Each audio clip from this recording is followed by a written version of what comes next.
Saving versus spending. The 50-30-20 rule explained. Are you tired of feeling like your money disappears before the month is over? Or maybe you're wondering how to balance saving for the future while still enjoying life right now. You're not alone. Today, we're diving into the 50-30-20 rule, a super simple yet powerful method to help you take control of your finances. Whether you're new to budgeting or looking for a way to fine-tune your spending habits, this rule can be a game changer.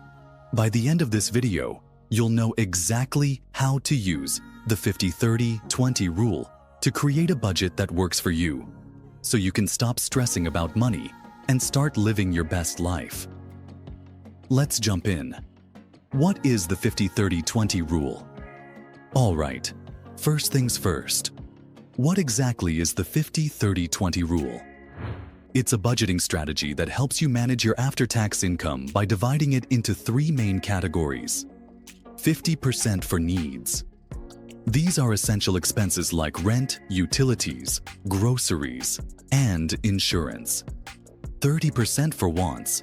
This is your fun money, dining out, shopping, entertainment, and those hobbies that bring you joy. And 20% for savings and debt repayment. This includes building an emergency fund, saving for retirement, and paying off any high-interest debts. This rule was popularized by Senator Elizabeth Warren in her book All Your Worth, The Ultimate Lifetime Money Plan. And you know what makes it so effective? It's simple, flexible, and easy to remember. The 50% needs category.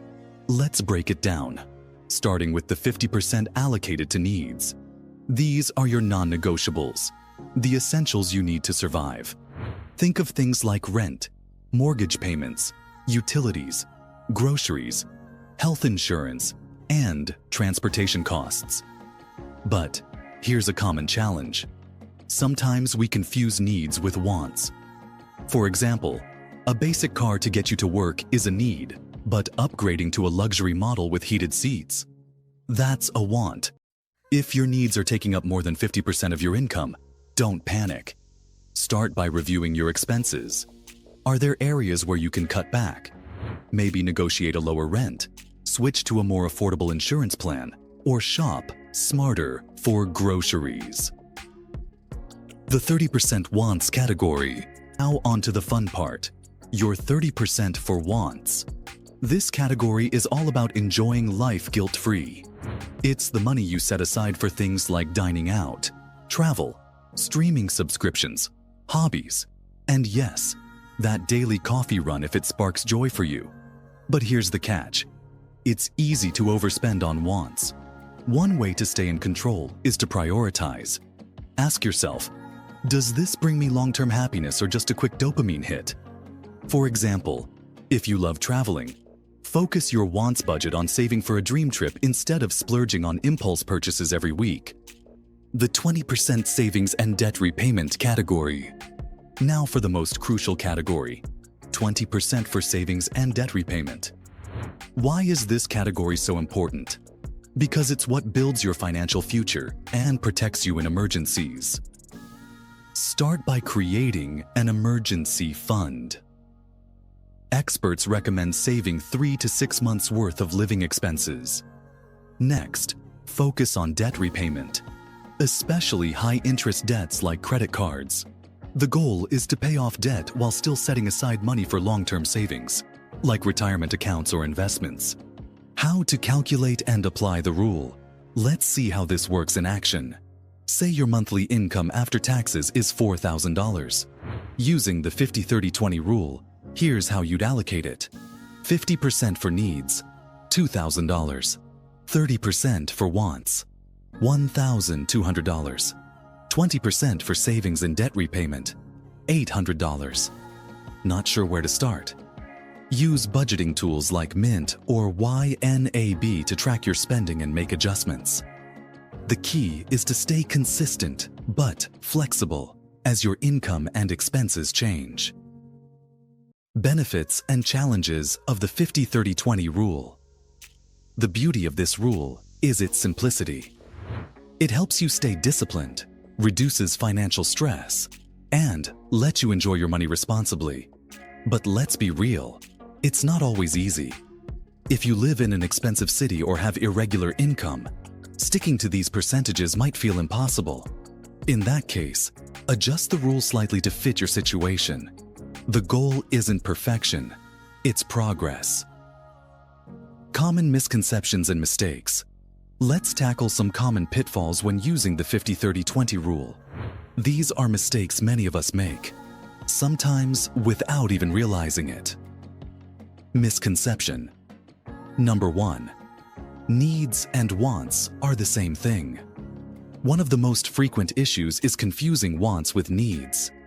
For example, you might think you need a subscription to that premium streaming service because it's part of your daily routine. But in reality, it's a want. Needs are essentials: housing, groceries, transportation, not luxuries that make life more convenient or enjoyable. To avoid this mistake, ask yourself, can I live without this? Does it directly impact my ability to work, eat, or stay healthy? If the answer is no, it belongs in the wants category. Another common mix-up? Upgrading necessities unnecessarily. Sure, you need transportation, but does that mean leasing the newest car model when a reliable used car will do the job? Probably not. Misconception number 2. I can ignore savings if I'm paying off debt. It's tempting to throw every spare dollar at your debt, especially if you're dealing with high interest rates. But skipping savings entirely is a mistake. Without an emergency fund, you're just one unexpected expense away from taking on even more debt. Instead, aim to balance the two. Allocate some of your 20% towards savings while making consistent debt payments. It's about protecting your future while handling your present. Mistake number 1. Forgetting to adjust as life changes. The 50-30-20 rule is a great starting point, but it's not set in stone. Life changes. Your income might increase. You might move to a more expensive city, or your priorities might shift. If your rent suddenly takes up 60% of your income, don't beat yourself up. Adjust the other categories to fit your new reality, even if it's temporary. The key is staying flexible. Mistake number 2. Not tracking your spending. Finally, the biggest mistake is not tracking your spending.